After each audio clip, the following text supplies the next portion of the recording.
అందరికీ నమస్కారం. నేను మీ కొట్టే కావ్య. రాష్ట్ర వ్యాప్తంగా సంచలనంగా మారినటువంటి మద్యం కుంభకోణంలో ఒక వ్యక్తి మాత్రం చాలా బాధపడిపోతున్నారండి. అంటే ఆయన ఎందుకు అరెస్ట్ అవ్వట్లేదు, ఆయన ఎందుకు అరెస్ట్ చేయట్లేదు అని చెప్పని. సో ఆ వ్యక్తి ఎవరు, ఆమె అసలు ఏం కోరుకుంటున్నారు, అసలు ఈ మద్యం కుంభకోణం గురించి మనతో పాటు విశ్లేషించడానికి ఉన్నారు పొలిటికల్ అనలిస్ట్ షణ్ముఖ్ గారు. సార్ నమస్కారం. సార్ నమస్కారం అండి. సార్ ఏంటి సార్, ఇప్పుడు ఈ మద్యం కుంభకోణం అనేది దేశవ్యాప్తంగా కూడా బాగా వైరల్ టాపిక్గా మారిపోయింది. సో అందరిది ఒక ఎత్తు అయితే నాది మాత్రం ఒక సపరేట్ రూట్ అంటూ షర్మిల గారు అయితే ముందుకొచ్చేసి మా అన్నని ఎందుకు అరెస్ట్ చేయట్లేదు, ప్రధాన పాత్రధారి సూత్రధారి ఇతనే, 3,500 కోట్లు కాదురా బాబు, 1,00,000 కోట్ల అవినీతి జరిగిందని చెప్పని చాలా బాధపడిపోతున్నారు. పాపం అసలు ఈ షర్మిల గారు ఎవరిని టార్గెట్ చేస్తున్నారు, ఆ బాధ ఏంటండి? ఈరోజు షర్మిలమ్మ గారు అంటే ఆమె చెప్పకనే చెప్తా ఉన్నారు. నడమంత్రపు సిరి నరం మీద పుండు నిలవనీయవు అని జగన్మోహన్ రెడ్డి గారిని వెక్కిరిస్తూ ఈరోజు మీడియా ముందుకు వచ్చి ఖచ్చితంగా మా అన్నను అరెస్ట్ చేయాల్సిందేదే, మీరు 3,750 కోట్ల రూపాయల అవినీతి అంటున్నారు, కాదు 1,00,000 కోట్ల అవినీతి చేశారా మహాప్రభు నేనంటా ఉన్నాను, ఈ మంచి ప్రభుత్వము అరెస్ట్ చేస్తుందా లేదా అని కూడా మేము కూడా ఎదురు చూస్తున్నామని చెప్పేసి అంటా ఉన్నారు. కానీ షర్మిలమ్మ గారి యొక్క ఆంతర్యామి ఏంటంటే అరెస్ట్ కోరుకోవట్లేదండి. ఎక్కడ ఏకంగా జగన్మోహన్ రెడ్డి గారిని డిస్క్వాలిఫై చేయాలని చెప్పేసి ఆమె మనసాక్షి కోరుకుంటా ఉంది. ఎందుకంటే ఈరోజు జగన్మోహన్ రెడ్డి గారిని అరెస్ట్ చేస్తే చేయకపోతే, ఒకవేళ అరెస్ట్ చేసినా కూడా బయటికి రాకుండా ఉంటారా? జగన్మోహన్ రెడ్డి గారు అలానే ఉంటారా? వస్తారు. గతంలో కూడా అలాగే కొన్ని విషయాలు జరిగినాయి కూడా. గాలి జనార్దన్ రెడ్డి గారు మైనింగ్ కేసులో 7 సంవత్సరాల జైలు శిక్ష పడితే అత్తారింటికి వెళ్ళి వచ్చినట్లు వచ్చేసారండి బయటికి, బెయిల్ తెచ్చేసుకొని. ఈరోజు గాలి జనార్దన్ అంటే న్యాయ వ్యవస్థలు సక్రమంగా లేవని మీరు భావిస్తున్నారు? నేను న్యాయ వ్యవస్థను తప్పు పట్టట్లేదండి. అంటే ఈరోజు న్యాయ వ్యవస్థ పైన నమ్మకం ఉండాలి అంటే న్యాయ వ్యవస్థలు ఏ విధంగా చేయాలి. ఈరోజు తమిళనాడులో జయలలిత గారిని చూసాం కదండి. మరొక వైపు తెలంగాణలో లిక్కర్ కేసులో 100 కోట్ల స్కామ్ అండి, 100 కోట్ల స్కామ్. 100 కోట్ల స్కామ్లోనే కవిత గారిని ఎన్నాళ్ళు జైల్లో పెట్టారండి? దగ్గరగా 120 రోజుల పాటు జైల్లో ఉంచారు. మరి బెయిల్ మీద రాలేదా కవిత గారు? ఈరోజు బెయిల్ మీద వచ్చారు. బీఆర్ఎస్ నుంచి బయటకు వచ్చి జాగృతి పార్టీ పెట్టుకొని ఈరోజు కేసీఆర్ గారు ఆ బీఆర్ఎస్ పార్టీ తీసుకున్నటువంటి నిర్ణయాలపైన పోరాటం చేసే పరిస్థితి నెలకొంది. మరి జగన్మోహన్ రెడ్డి గారు కూడా బయటికి రారని మీరు ఎలా అనుకుంటారు? ఓకే, సో ఆయన వస్తారు, తప్పకుండా ఆయన మళ్ళీ పాలిటిక్స్ అవి చేసుకుంటూ ఉంటారు. ఇఫ్ ఒకవేళ షర్మిల గారు భావిస్తున్నట్లు జగన్ గారు డిస్క్వాలిఫై అయ్యేలాగా చర్యలు కనుక జరిగితే ఆ స్థానం ఆమెకే వస్తుందని గ్యారంటీ ఏంటి? ఇక్కడ భారతి గారు రావచ్చు కదా? ఎస్, ఇక్కడ ప్రధానంగా 3 అంశాలు చెప్పాలండి. ఈరోజు వైఎస్ కుటుంబం మనుగడ సాగిస్తుంది అని అంటే ప్రధానంగా 3 కమ్యూనిటీ వాళ్ళండి. ఒకటి, మైనారిటీ ఓట్ బ్యాంక్ బలంగా ఉంది. ఎస్సీ కమ్యూనిటీలో చాలామంది జగన్మోహన్ రెడ్డి గారి వైపు అంటే 2019లో మొగ్గు చూపారు, ఇప్పుడు మొగ్గు చూపలేదనుకోండి. మరి క్రిస్టియన్ వర్గాలు, క్రిస్టియన్ మతానికి సంబంధించినటువంటి వారు, మరి రెడ్డి కమ్యూనిటీ వాళ్ళు. ఈరోజు రెడ్లకు ప్రతినిధిగా రాష్ట్రంలో ఒక ముఖ్యమంత్రి అభ్యర్థిగా చూస్తున్నటువంటి అంటే రెడ్ల కమ్యూనిటీ వాళ్ళంతా చూస్తున్నటువంటి వ్యక్తి ఎవరండి? ఇప్పుడు ఉన్నటువంటి వాళ్ళకు వైఎస్ కుటుంబంలోనే. ఈరోజు నిజంగా రెడ్ల ప్రతినిధిగా ఎంచుకోవాలని అనుకుంటే చాలామంది రెడ్లు ఉన్నారు, ఆర్థికంగా బలంగా ఉండేవాళ్ళు. కానీ రాజకీయాలలో వైఎస్ కుటుంబం అనేది ప్రత్యర్థి అంటే తెలుగుదేశం పార్టీకి అపోజిట్గా నిలబడుకునే శక్తి సామర్థ్యాలు ఉన్నటువంటి వ్యక్తులు వైఎస్ కుటుంబం అని చెప్పేసి రెడ్ల కమ్యూనిటీ వాళ్ళు భావించారు. మరి షర్మిలమ్మ గారికి మీరు ఇందాకన్నారు అవకాశం ఎలా దొక్కుతుందని. గతంలో ఉండవల్లి అరుణ్ కుమార్ గారు 1 నెల క్రితం చెప్పారు, క్విట్ ప్రోకో కేసులే చాలు జగన్మోహన్ రెడ్డిని డిస్క్వాలిఫై చేయడానికి, డిస్క్వాలిఫై చేస్తే నాకున్న ఇన్ఫర్మేషన్ ప్రకారము, ఇది నేను చెప్పేది కాదు, ఉండవల్లి అరుణ్ కుమార్ గారు చెప్పే మాటలే నేను చెప్తా ఉన్నా, నాకున్న ఇన్ఫర్మేషన్ ప్రకారము జగన్మోహన్ రెడ్డి గారిని ఎలక్షన్కి ముందు 2 ఏళ్ళ మునుపు డిస్క్వాలిఫై చేస్తే నాకు తెలిసి 10 నుంచి 14 ఏళ్ల పాటు. అసలు ఈ కిట్ ప్రో ఈ కేసులు అనేవి ఎన్నాళ్ళ క్రితం ఆయన మీదకి వచ్చినాయి? ఇవి అప్పట్లో అంటే తండ్రి అధికారంలో ఉన్నప్పుడే అప్పుడు కాంగ్రెస్ పార్టీ కేసులు పెట్టిందని చెప్పేసి జగన్మోహన్ రెడ్డి గారే చెప్పారు. ఆ టైంలో క్విట్ ప్రోకో నథింగ్ బట్ ఏందండి, నీకు ఇది చేస్తే నువ్వు నాకు ఇది చేస్తావు లాభం, నేను నీకు ఒక కాంట్రాక్ట్ ఇచ్చాను, నువ్వు నా సాక్షి పేపర్లోనో లేకపోతే నా భారతీ సిమెంట్స్లోనో పెట్టుబడులు పెడతావు, దాన్ని క్విట్ ప్రోకో అంటారు. సో ఇలాంటి క్విట్ ప్రోకో కేసుల్లోనే మనం ఆధారాలు నిరూపించి కోర్టులో ఇది అంటే ట్రయల్ రన్కి తీసుకొని వచ్చేసి డిస్క్వాలిఫై చేయగలిగితే 10 నుంచి 14 ఏళ్ల పాటు రాజకీయాలలో పోటీ చేయడానికి అనర్హుడవుతాడు. ఓకే. సో ఇప్పుడు ఎమ్మెల్యే కాలేడు, ఎమ్మెల్సీ కాలేడు. ఒకవేళ ఎమ్మెల్యే కాకపోతే గెలిచిన తర్వాత అంటే జగన్మోహన్ రెడ్డి గారు గెలిచిన తర్వాత ఒకవేళ గెలిస్తే 6 నెలల లోపల ఎమ్మెల్సీగా ఎన్నుకోబడాల్సి ఉంటుంది. మరి ఎమ్మెల్సీగా కూడా ప్రజాప్రతినిధిగా ఉండడానికి డిస్క్వాలిఫై చేస్తే అవకాశం ఉండదు. సో డెఫినెట్గా వైఎస్ కుటుంబంలో జగన్మోహన్ రెడ్డి గారి తర్వాత ఆ చరిస్మా ఉన్నటువంటి వ్యక్తి ఎవరండి అల్టిమేట్గా?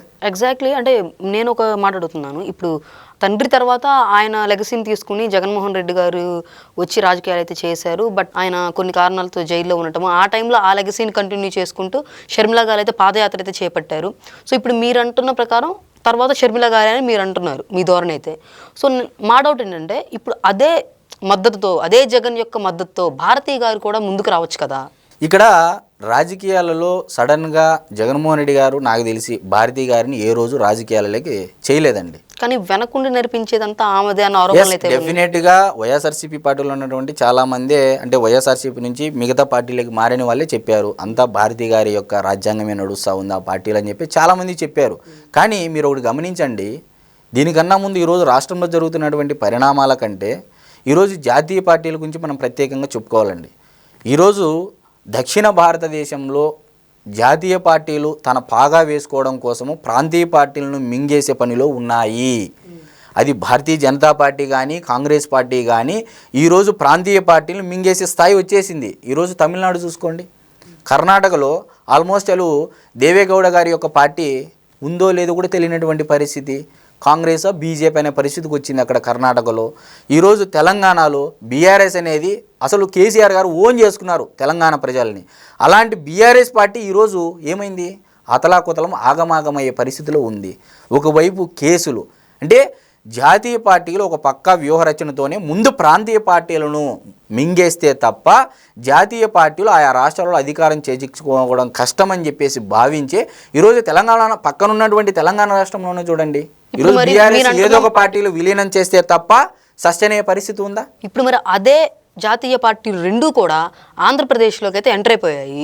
సో కూటమిలో భాగంగా బీజేపీ అయితే ఎంటర్ అయిపోయింది, షర్మిల గారి రూపంలో అయితే కాంగ్రెస్ వచ్చింది. మరి వీటి వల్ల ఏపీలో ఉన్న ప్రాంతీయ పార్టీలకు ఏమైనా ప్రమాదం ఉంటుందా? ఇక్కడ ప్రాంతీయ పార్టీలు ఏవే ఉన్నాయండి ఏపీలో? Telugu Desam party, Janasena party, YSRCP party, కొత్తగా వచ్చినది బీసీవై, ఇంకా బీసీవై పార్టీ, ఇవన్నీ. సో ప్రధానంగా మన ముందర ప్రజల్లో ఉన్నటువంటి నానుతున్నటువంటి పార్టీలు ఏంటండి ఈరోజు? Telugu Desam party, YSRCP party. Telugu Desam party వైపు ఆల్రెడీ ఒక వ్యూహరచన చేశారు, ఫెయిల్ అయిపోయారు జాతీయ పార్టీలు. ఎందుకంటే 2019 నుంచి 24 మధ్య తెలుగుదేశం పార్టీ గత 40 ఏళ్ల చరిత్ర చూసుకున్నట్లయితే ఈ అన్ని సంక్షోభాలు ఒక ఎత్తు అయితే గత 5 ఏళ్లలో జరిగినటువంటి సంక్షోభం మరొక ఎత్తు అండి.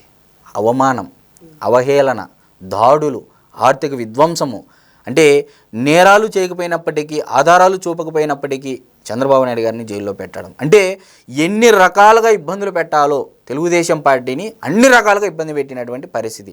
నాకు తెలిసి ఒక రకంగా ఏమన్నారంటే కొంతమంది వైఎస్ఆర్సీపీ పార్టీ వాళ్ళు ఇంకా చంద్రబాబు నాయుడు పని అయిపోయింది, తెలుగుదేశం పార్టీ ఇంకా విలీనం చేసుకునే పరిస్థితి భారతీయ జనతా పార్టీలోకి ఇంకో పార్టీలోకి అని చెప్పి డిస్కషన్స్ కూడా నడిచాయి.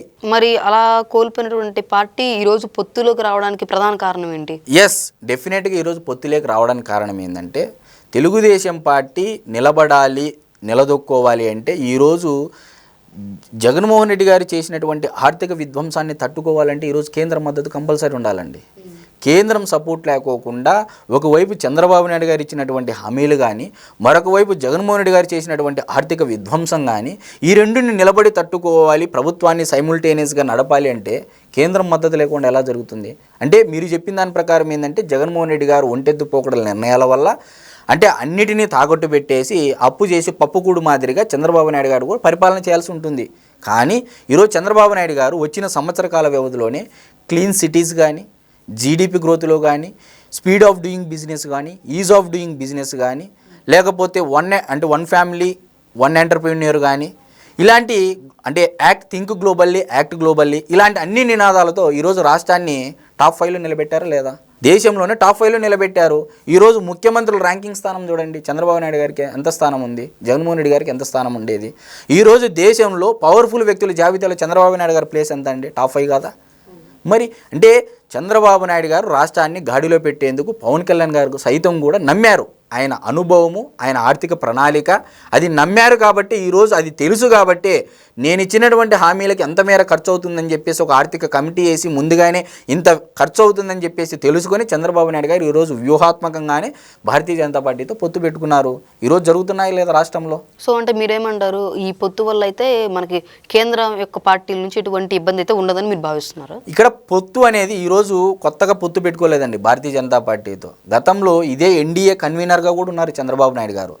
భారతీయ జనతా పార్టీతో 2019లో సైద్ధాంతికంగా విభేదించారు, అంటే రాష్ట్రం పట్ల విభేదించారు తప్ప ఎక్కడ వ్యక్తిగత కారణాల రీత్యా చంద్రబాబు నాయుడు గారు విభేదించలేదు ఆ రోజు భారతీయ జనతా పార్టీతో. ఇఫ్ యూ డోంట్ మైండ్ అంటే ఎలాంటి వాటిలో విభేదించారేమని చెప్పగలరా?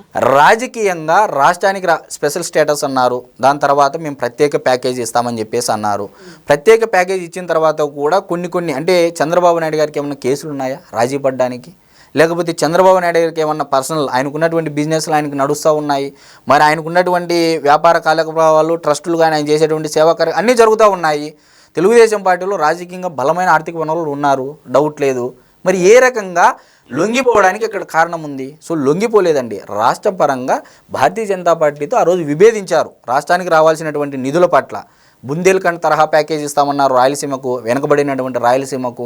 సో ఇలాంటి కొన్ని విషయాలలో ఆ రోజు భారతీయ జనతా పార్టీ అంటే ప్రతి ఒక్క పార్టీకి ఒక స్ట్రాటజీ ఉంటుంది కాబట్టి, వాళ్ళ ఇంటెలిజెన్స్ టీం ఉంటుంది కాబట్టి ఆ ప్లాన్కి అనుగుణంగా వెళ్ళారు తప్ప ఏ రోజు కూడా ఎక్కడ భారతీయ జనతా పార్టీతోనే చంద్రబాబు నాయుడు గారు ఉన్నారు. వాజ్పేయి, అద్వానీ గారి ద్వయం నుంచి స్టిల్ ఈరోజు మోడీ, అమిత్ షా గారి ద్వయంతో కూడా అదే సానుకూలత ఉంది, స్పందన ఉంది, సఖ్యత కూడా ఉందని అయితే మనం ఖచ్చితంగా చెప్పొచ్చు. సో ఓకే సార్, ఫైనల్గా మరి అసలు ఈ షర్మిల భారతి వర్సెస్ భారతి అనేది మనం మాట్లాడుకుంటున్నాం కదా, సో నిజంగా వైసీపీ క్యాడర్ అంతా కూడా ఎలా షర్మిల వైపు మొగ్గు చూపుతారని మీరు అనుకుంటున్నారు? జగన్మోహన్ రెడ్డి గారు డిస్క్వాలిఫై అయితే వైఎస్ కుటుంబం నుంచి రాజకీయాలలో శాశ్వత శత్రువులు ఉన్నారు, శాశ్వత మిత్రువులు ఉన్నారు. ఇది అందరికీ తెలిసినటువంటి విషయం. ఈరోజు అల్టిమేట్గా షర్మిలమ్మ గారైనా, విజయమ్మ గారైనా, జగన్మోహన్ రెడ్డి గారైనా, భారతిరెడ్డి గారైనా ఏం ఆలోచన చేస్తారు? ఎప్పుడైనా ఎక్కడైనా తెలుగుదేశం పార్టీ అధికారంలో ఉంటే ప్రత్యర్థిగా మనం ఎవరు ఉండాలా? వైఎస్ కుటుంబమే ఉండాలా. సో ఆ లెగసీని మెయింటైన్ చేయాలి అంటే నేను అధికారం కోల్పోయినా ఇది లేదు, షర్మిలమ్మను కంటిన్యూ చేయని ఆ రోజు రక్త సంబంధం ఒకటై ముందుకు పోవడానికి గ్యారెంటీ ఉందా? ఖచ్చితంగా అన్ని బంధాలలో కన్నా రక్త సంబంధం గొప్పది అని చెప్పేసి పెద్దలు చెప్పినటువంటి మాట. ఈరోజు ఆ రక్త సంబంధం గుర్తుకు వచ్చి కానీ ఒకటైతే పరిస్థితి ఏంటి? ఈరోజు విజయసాయిరెడ్డి గారు బయటికి వెళ్ళారు, జగన్మోహన్ రెడ్డి గారిని కానీ క్వార్టరీ అంటే ఆ క్వార్టరీలో ప్రధానంగా పెద్దిరెడ్డి రామచంద్రారెడ్డి గారు కూడా మెత్తబడ్డారు. నథింగ్ బట్ ఆయన కూడా చంద్రబాబు నాయుడు గారి వైపు మొగ్గు చూపేటువంటి ప్రయత్నం. ఎందుకంటే ఎక్కడ మిథున్ రెడ్డి గారు అరెస్ట్ అయితే నిరసన కార్యక్రమాలు లేవు, ఢిల్లీ స్థాయిలో మంతనాలు లేవు. మరి ఆయన కూడా ఒకంత అసంతృప్తికి లోనయ్యాడు. మరి ఒకవేళ ఆయన ఆల్టర్నేట్ చూసుకుంటే చంద్రబాబు నాయుడు గారితో చేతులు కలపలేరు. ఎందుకంటే చిత్తూరు జిల్లా రాజకీయాల్లో మొదటి నుంచి చంద్రబాబు నాయుడు గారితో విభేదించినటువంటి వ్యక్తి అని అక్కడ ప్రజల్లో ఉంది. మరి ఒకవేళ చూసినట్లయితే వైఎస్ కుటుంబంతో నేను ఉన్నట్లయితే అని భావించినట్లయితే డెఫినెట్గా ఆల్టర్నేట్ ఎవరండి ఈరోజు? షర్మిలమ్మ గారే. సో విజయసాయిరెడ్డి గారైనా, సజ్జల రామకృష్ణారెడ్డి గారైనా, పెద్దిరెడ్డి రామచంద్రారెడ్డి గారైనా, స్టిల్ ఈవెన్ జగన్మోహన్ రెడ్డి గారైనా వేరే ఆప్షన్ లేదు. పార్టీ సస్టైన్ కావాలి, ఆ కుటుంబం బతకాలి రాజకీయాలు అంటే షర్మిలమ్మ వైపు మొగ్గు చూపితే తప్ప వేరే ఆప్షన్ అయితే లేదనేది మనం ఖచ్చితంగా చెప్పచ్చు. సో మొత్తానికైతే వైఎస్ కుటుంబ రాజకీయం బతకాలి అంటే జగన్ తర్వాత షర్మిల గారని మీరు చెప్పేస్తారు. ఖచ్చితంగా. ఓకే అండి, థ్యాంక్ యూ సార్. నమస్తే.